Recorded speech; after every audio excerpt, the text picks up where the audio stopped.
Welcome to the LivXplore podcast. If you like what you hear, please hit like and subscribe.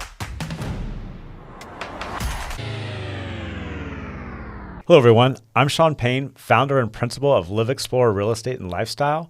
Welcome today to our podcast. I have with me Isaiah Chass, our founding agent. Isaiah, thanks for joining. Absolutely. And today we're going to talk about best practices and investment strategies. We've talked a lot about what's going to be happening in the market here. And anytime you go into a new market, there's opportunities.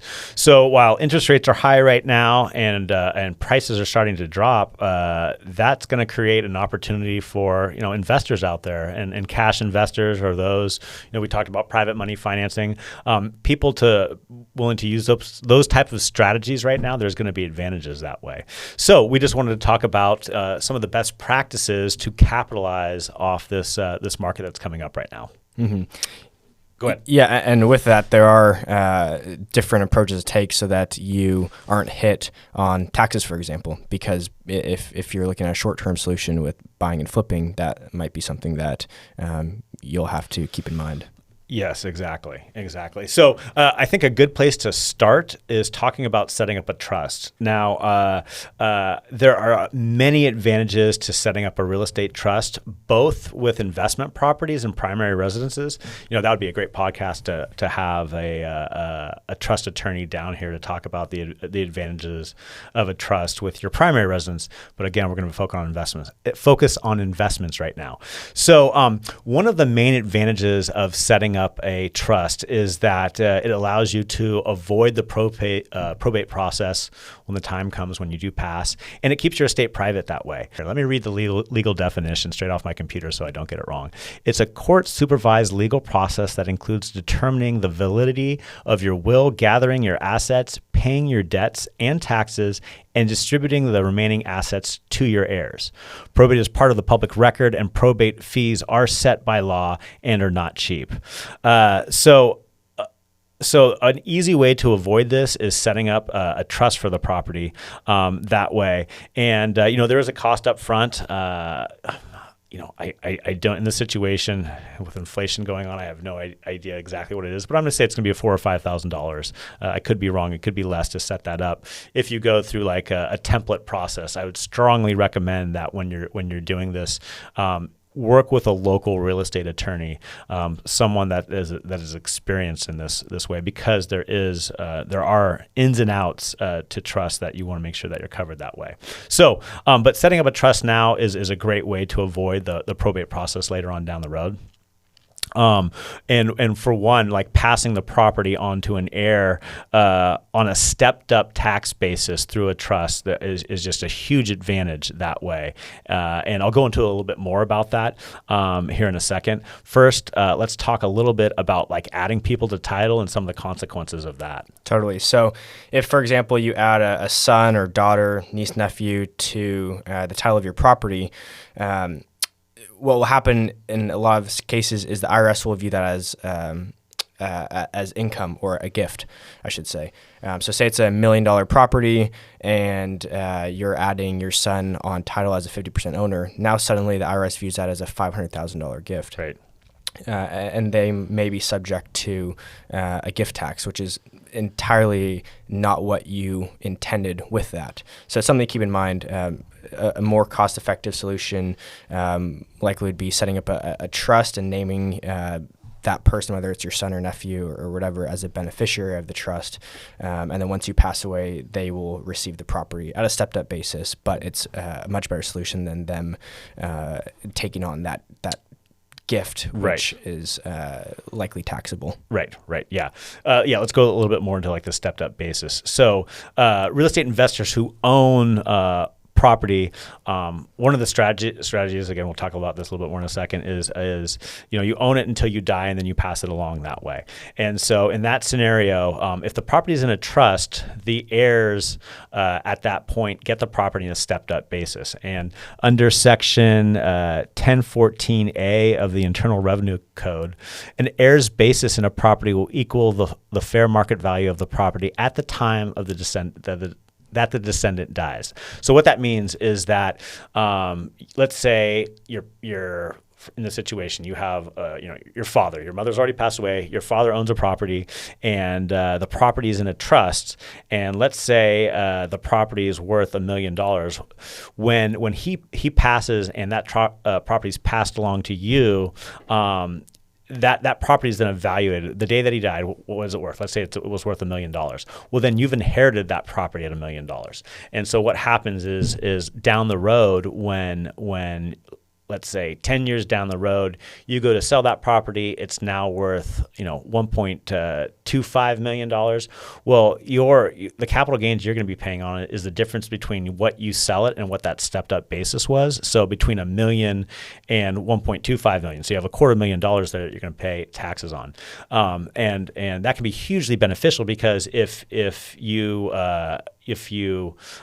get the property through the probate process, you don't have that stepped up basis. So you're going to have potentially you're going to have a lot more capital gains that way. And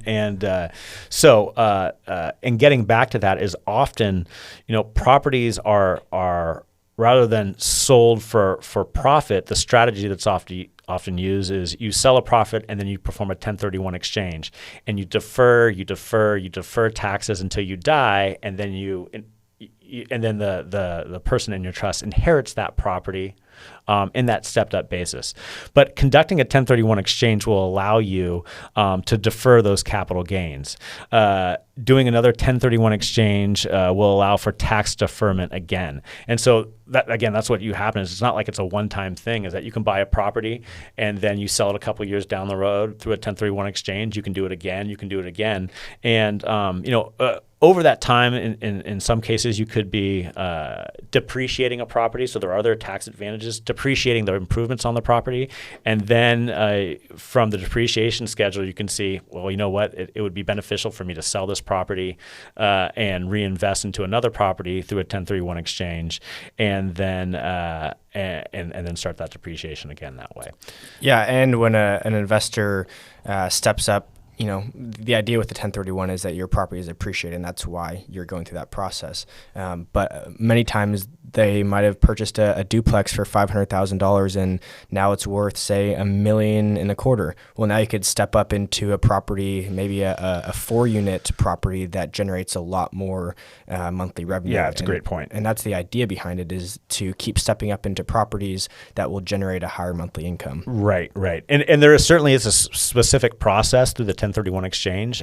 We're not going to get into that now. We'll do that next podcast, and we'll go into the exact timelines and how that should be done, because it is very specific, and it's not done right, then you're going to end up paying capital gains on the sale of that property that way. And something that I don't think people always think about is with the 1031 process, again, we'll get into a lot more later, but there's set timelines. If you don't abide by those timelines, there's no forgiveness. The IRS does not care. You will pay capital gains. Yes, that's why it's really important to work with a real estate consultant that really understands the 1031 process, and this is probably even more important, is an asset exchange company. Work with a very reputable asset exchange company that all parties can lean to for advice, including the realtor that way. So even if the realtor doesn't have a ton of experience doing them, that you have someone there that can really advise you well that way. But anyway, let's get back on track, stay away from the 1031. Again, that's a subject in itself. But let's talk about some other ways that,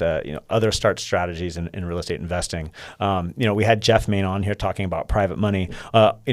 One way in many instances, accessing an equity line of credit may be a better way of obtaining money for raising cash than selling real estate. Cash from an equity line is non-taxable, whereas the sale of real estate may trigger capital gains that way. So obviously the investor, before you go into this, if you're working with us, we make sure that you speak with your tax professional first to talk about these these different strategies, and make sure there's not something else there that we're missing that, again, we don't advise on taxes. We just make sure that you're talking to the appropriate people that way, but make sure that there's not something that we're not seeing there that way, to find out your best strategy and then move forward from there. Certainly, if it's cash flowing already, it's a good option to take out some equity from that property, let it still pay off itself with that rental income, and then put those proceeds into something else. Yeah, so that's one of the biggest benefits of real estate, is that you can leverage it that way, right? And you can pull out equity that you have. The one thing is that we are very cautious, especially going into a new economic cycle. That you want to be careful about pulling out too much equity because we just we try to track the market as much as possible. We don't know where it's going in the next 12 or 24 months or 36 months that way. Exactly. So you don't want to over leverage yourself. And so that's something we would definitely look at. So it's not just crazily pulling out money out of one property, investing into another. You have to be very cautious, especially right now, but it still may be it may be the best solution that way. So. Right. Yeah. And then going back to 1031s, briefly, one of the benefits of that is that you have to be very careful with this process, but there are options where you might be able to exchange into a property that is a investment property at the time and later becomes, say, a second home or a vacation home. Yes, there are ways of doing that. We can get more into that, or maybe it'd be probably better just to bring a CPA on and talk about like the different time frames on how to accomplish that. But that is certainly a possibility that way. So, do you want to talk a little bit about like diversifying? Totally. I think it's pretty widely agreed that real estate is a safe investment. But it is good not to keep all your eggs in one basket, whether that's all of it in real estate or all of it in the stock market or bonds, whatever. It's good to keep a diversified investment portfolio. And that doesn't just necessarily, I just said it's not just, those different avenues, whether Wall Street, stock market, or real estate. But within real estate, that also means, say, not just duplexes. Maybe it's places across the country. There are certain areas within the country that we've seen recently that have taken a bigger hit than others. Sure. So having an investment portfolio of real estate in different sectors of the real estate market helps keep you protected as well. Certainly that way. Yeah, diversification is always good. Also, I think in order to accomplish this, there is just such a wide variety of information that you need to know. And so that's why I think it's really important to build a solid team. And that's why when I say like we won't act, legally we can't answer tax questions, but even if we could, we would want to. I mean, we focus on real estate, and therefore, like if we just recommend that you build a solid team of tax professionals. You have a great real estate consultant, private money lender, a conventional lender, things like that you need to make sure that every aspect is covered and looked over during this transaction that way. An estate planning attorney, making sure that there's no mistakes made, because mistakes cost money, and nothing's worse than buying an investment and having like an unexpected cost come in and ruin that rate of return or affect that rate of return. So it's really important to put together a solid team. That also includes an asset exchange company like talked about before. And just like in any professional service, there's a difference in quality. There's certain asset exchange companies out there that I really like working with and have found like just to be incredibly knowledgeable and hand-holding, and through that process, I've become familiar with, with 1031 exchanges that way. So I just think it's very important to build a solid team, have those professionals there, and one little weak link in the chain can really hurt your investment that way. Mm-hmm. So, and that's a great point, because everyone on that team will generally work together throughout that process of whether it's buying new properties or selling. Certainly with an exchange company, your real estate professional will be working hand in hand, and sometimes even your CPA will be working on board with them. So it's important to make sure that everyone works well. Well, I guess it works well together, but more so is in communication with each other, right. and there's a closed loop of information being passed around there. Yep. Exactly. So I think that's a good primer for just like some basics. If you have, there's certainly a lot more to real estate investing, and there's many ways you could approach it that way. If this has interested you and you're considering investing in real estate, the next year or so could be a very good time, and we're happy to help that way. We track a lot of what's going on in the market, and can meet with us and we can show you exactly what we know in terms of distressed properties and things of that that nature. But there are opportunities coming down the board. So anything else to add to that? No, I think that is a good primer on it. Certainly reach out if you have any questions or if you want any recommendations for some of these other knowledgeable professionals in their each craft. We can certainly help with that as well. We can help you put together a solid team. So on that note, thank you very much for joining us. I'm Sean Payne, founder and principal of LivXplore Real Estate and Lifestyle. Isaiah, thanks very much for joining us today.